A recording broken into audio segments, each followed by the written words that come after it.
All right. Well, we're going to shoot a video of Reed walks and talks today. I'm actually walking my dog today. I don't really feel like talking about politics, but that's what we're going to do. We're going to talk about politics. So I guess we'll just jump right into it. Dock workers are threatening to go on strike. What the hell is all that about? Well, I know what it's all about. Inflation is crazy. People can't afford shit. They don't feel like they're getting paid enough. They feel like their jobs are being replaced, X, Y, and Z. You go look at all their grievances, and that's exactly what it's about. I mean, it's pretty straightforward.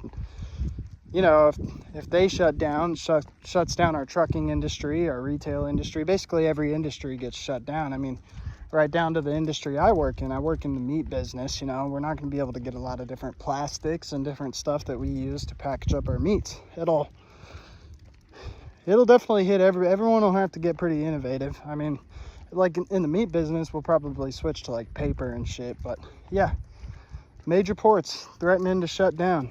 Absolutely crazy.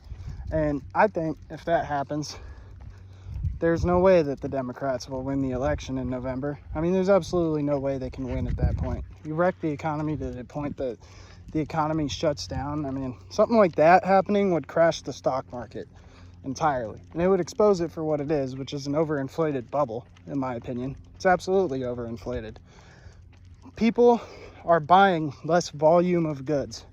That is a telling indicator that the economy is not as good as the stock market is representing. At least, I guess in dollar figures, maybe it's worth that much because of inflation, but I don't think it's worth that much. I think we're due for a major correction or an outright crash here pretty soon on it.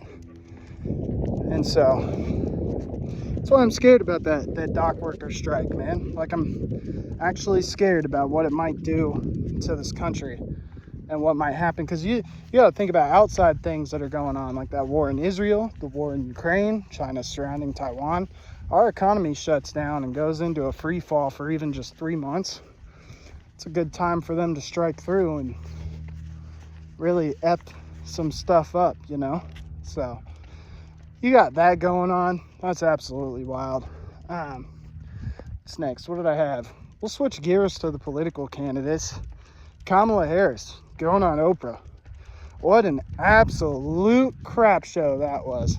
I mean, I watched the whole thing, and at one point, towards the beginning, one of the things that happened that I thought was crazy was Kamala was literally stringing together a answer like, and so they do the things and the stuff and the stuff is great. And Oprah jumped right in and she was all like, girl, you came walking out in them high heels and you was all something new, blah, blah, blah. It's like you stepped through a veil. And I was all like, please. Basically, every time Kamala was making herself look like an absolute dope, here comes Oprah to save the show. And I don't know, that whole thing, it was just weird. It was outright propaganda. And the funniest thing about it is these mainstream media companies, they're not able to go through and like turn their comments off anymore, which I think is the funniest thing, because when I was getting into politics, it was like, why are the comments always turned off? I want to know what my constituents are saying. Now you go to those comment sections and it's all just hate for the outright propaganda that's going on. And make no mistake, that's exactly what it is. I mean, when you get up there and people ask you questions, she did the same thing she did in that one interview like 2 weeks ago. People ask you questions, what are you going to do to make the economy better? Well, your story is a typical American story that I've heard, and I've heard it, and I've heard it a lot, and I keep hearing it, and I've heard it, and that's similar to how I grew up, even though it's not. And I hear you. And it's like, that's not an answer. People want to know. People are starving. People are hurting. People can't afford groceries. They're very economically insecure right now. And here you are, unable to answer that question. And she looked petrified. She sounded like she was trying to string her words together. Just absolutely awful. We'll go back to Am I Racist? It's starting to be a smash hit. I love it. Love everything about it. Every review I'm seeing online it's very honest, you know. I mean, because it's It's like all he did was give these people a platform to expose themselves, and it exposed all of it for exactly what it is. Just race hustling. It's just something that people have found a way to monetize, so they're just going to keep pushing it. It's like anything, People sell candy cigarettes to kids when they can make money off of it. We learned that in the 80s. People will sell racism to idiots if they can make money off of it. We're learning that in the 2020s. Should have learned it in the 2010s, in my opinion. But I'm only in my 20s, so I wasn't paying attention to politics much through the early part of the 2010s.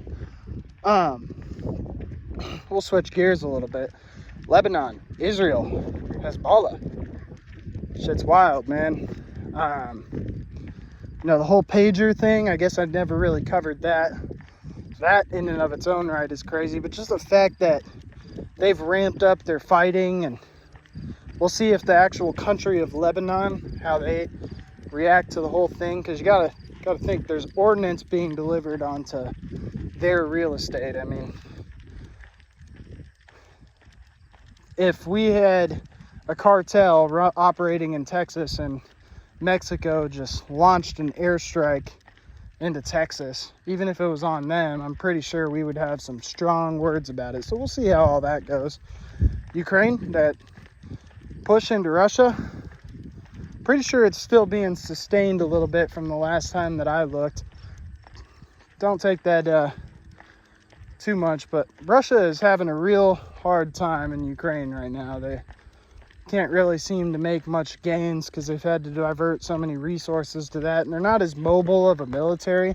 They're not good with combined arms warfare, as they've proven, whereas Ukraine is fully outfitted, trained for combined arms warfare, which is crazy that they've been able to do it better than Russia, considering they've had almost no way to have air superiority. So the fact that Russia has had air superiority this entire conflict and they're unable to do anything significant, it's kind of just crazy to me.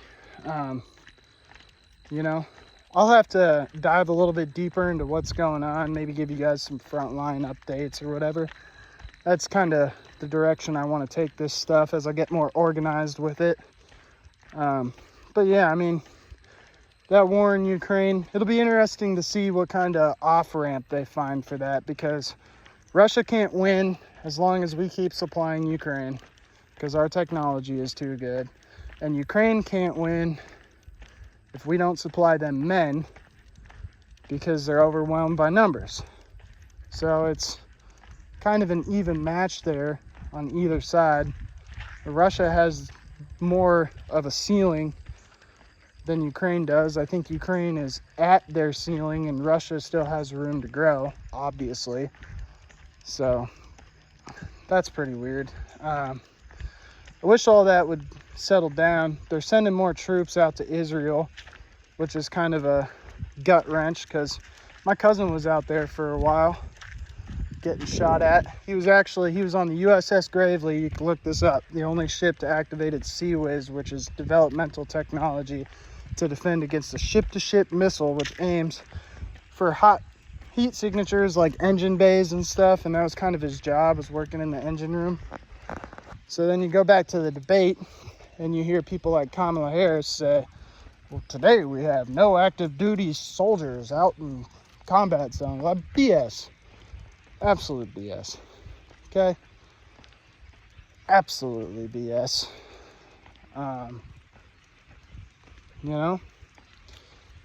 That's about as deep as I want to go on politics today. I haven't really been keeping up since I went to Missouri this weekend. So I'll have to watch a little bit more, but as far as I know, it's still the same old. Got Trump against Harris. Everyone's lost their goddamn mind. And people are trying to shoot Trump. People keep trying to shoot Trump. And it's just wild to me. The Democrat rhetoric has almost started to increase since people have started trying to kill Trump. And I don't really understand that one. Like, you're trying to win over American people, so you're going to shoot at a president who some would argue has the most support within his own party almost any president has ever had. I mean, he dominates the GOP right now. And then, so you're going to shoot at him, turn up the rhetoric, and you think this is going to win you votes? I mean, that's that's a pretty wild sentiment to have on your mind, but I don't know. That's neither here nor there. They need to ramp up, security for our candidates, and they just voted on a bill. It was unanimous in the House. We'll see if it makes its way through the Senate or not, but it is just, I think that whole bill is just a sham. Because at the end of the day, you can write something into law, but somebody has to make the decision to follow through with that law, as we've seen at our border with Joe fucking Biden, unable to do that. Literally have laws against immigration, and he's unable to follow them, unable to get other people to enforce them. So fucking dumb.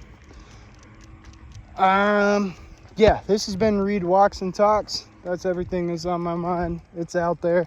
You can call me dumb in the comments. Just make sure you subscribe. Have a good one.